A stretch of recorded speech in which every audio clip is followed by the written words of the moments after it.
qu'est-ce que des douleurs à votre dos, à l'inspiration profonde, à l'estomac, irradiante à l'épaule, au bras, un sentiment de pression, de pincement à la poitrine, ont en commun. Bien, tirez-vous une bûche, mes petits papoutes, parce que ce sont tous des symptômes pouvant être associés à la crise cardiaque, à des problèmes musculaires ou simplement articulaires.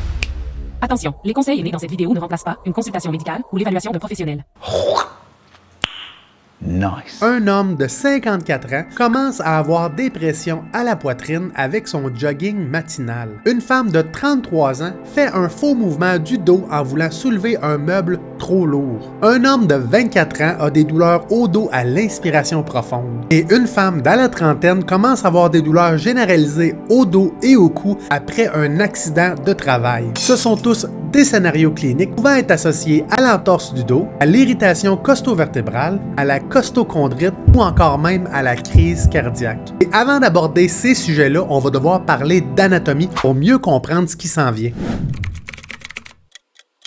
Votre dos est principalement fait de deux régions distinctes, la région thoracique dorsale, le milieu du dos, et la région lombaire, le bas du dos. Et pour aujourd'hui, on va se concentrer sur la région thoracique parce que tous les diagnostics qu'on va parler aujourd'hui se trouvent dans cette région. Dans la région thoracique, en avant, on va retrouver le cœur, les poumons, l'estomac. Par la suite, les côtes de la cage thoracique qui vont venir s'occuper de protéger les organes vitaux, les muscles intercostales entre vos côtes qui vont aider à la respiration, qui vont partiellement s'attacher directement sur le sternum et complètement sur les vertèbres thoraciques dorsales dans votre dos. Avec toutes les composantes qu'il y a dans cette région-là, on fait comment pour savoir d'où vient la douleur, si c'est cardiaque, articulaire ou musculaire? I don't know! Bien, on commence par écarter tout ce qui est neuro, musculo-squelettique. Wow. Pour faire simple, le diagnostic de l'entorse peut s'appliquer à n'importe quelle région de votre corps parce que ça implique une déchirure partielle ou complète d'un muscle ou d'un ligament. Et c'est la même chose dans votre dos. Les faux mouvements, des accidents de travail, des accidents de la route ont le potentiel de venir briser des fibres musculaires ou ligamentaires. Et les entorses sont catégorisées en 3 grades allant d'une déchirure partielle à des déchirures complètes. So painful. En chiropratique, on voit surtout des entorses grade 1 et grade 2 associés avec des accidents de la route, la SAC, ou des accidents de travail en lien avec la CNESST. Le diagnostic de l'entorse, c'est une combinaison de votre historique de blessure, de la présentation des symptômes de douleur généralisés dans tout le dos et même les épaules, des tests vitaux et neurologiques dans les limites de la normale, à l'exception du grade 3 qui pourrait amener des déficits neurologiques. Et finalement, des tests orthopédiques qui vont essayer de quantifier les composantes musculaires et ligamentaires de votre entorse. Wow. Donc, pour faire simple, ça va être des douleurs généralisées dans votre dos avec tous les mouvements que vous allez faire. Généralement, les marches vont être bien tolérées, mais les mouvements de transition ou vos changements de position dans le lit peuvent augmenter les symptômes parce que vous allez tirer les muscles ou les ligaments qui sont déjà sensibilisés. Makes total sense.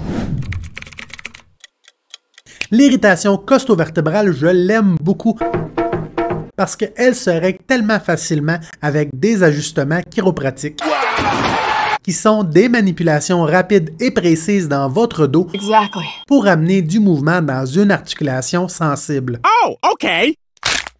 Et c'est un motif de consultation assez fréquent en chiropratique. Pour faire simple, c'est une irritation, une sensibilité dans la jonction côte-vertèbre de votre dos. Comme je l'ai déjà expliqué au début, les 12 paires de côtes sont tous rattachées en arrière dans les vertèbres dorsales, d'où le terme irritation costo-vertébrale, costo pour les côtes, vertébrale pour les vertèbres. Le diagnostic de cette condition-là va se faire graduellement à travers l'entrevue clinique parce que pour beaucoup de patients et patientes, cette condition-là va arriver de façon idiopathique. Idiopathique, ça veut simplement dire qu'il n'y a aucun élément déclencheur apparent. Mais parfois, ça peut être associé à des faux mouvements de votre cou et de votre dos, d'avoir soulevé un objet un peu trop lourd ou encore après une toux persistante. I can't go out. I'm sick.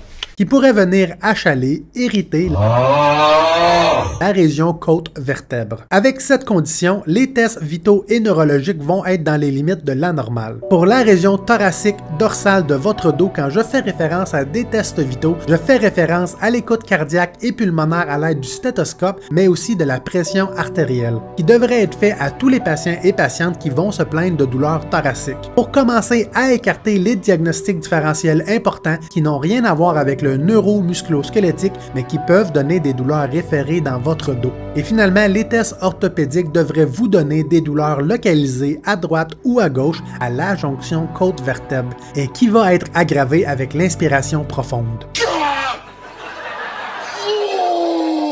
Donc, pour faire simple, vous avez mal à droite ou à gauche au niveau des omoplates, l'inspiration profonde augmente vos symptômes et les positions statiques sur le dos ou sur le ventre vont augmenter l'inconfort dans votre dos.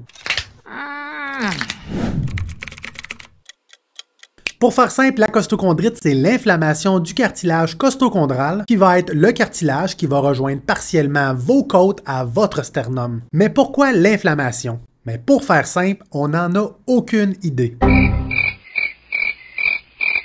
Sérieusement, les mécanismes de déclenchement de cette condition-là sont pas clairs. Ça peut être des traumas, des faux mouvements et ça peut être idiopathique. Cependant, les symptômes vont être très clairs. Ça va être des douleurs localisées à la poitrine, à gauche ou à droite de votre sternum, avec un sentiment de pincement, de coups de poignard pointus, localisé constant.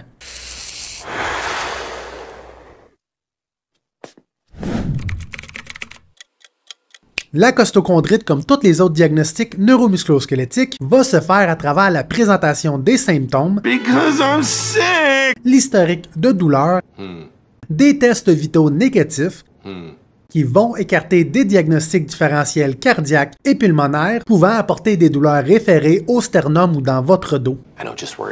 Et finalement, à travers des tests orthopédiques qui vont venir achaler la région articulaire sensible.